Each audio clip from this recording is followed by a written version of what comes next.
If you're anything like me, you probably waste a lot of time digging and searching for emails.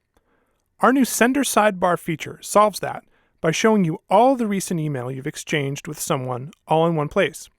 Not only that, but if you've ever tried finding an attachment, you'll love how Folio pulls the most recent attachments in for you. We've got calendar events in here too. It's like a snapshot of what's going on with the person you're communicating with. The same great at-your-fingertips organization you get with smart folders, now on all emails. Now, for those of you who might not want this sidebar to show up on every email, you can go ahead and close it, and Folio remembers your settings, so that when I go into another email from somebody who's not part of a smart folder, it doesn't show up until I enable it.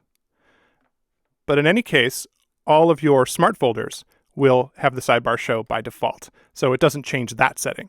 So it's totally up to you. We think it's a cool feature, gives you that extra added context on people, and we're going to be continuing to invest in it to show a small picture of the person and their LinkedIn profile and all kinds of helpful stuff that you can have here.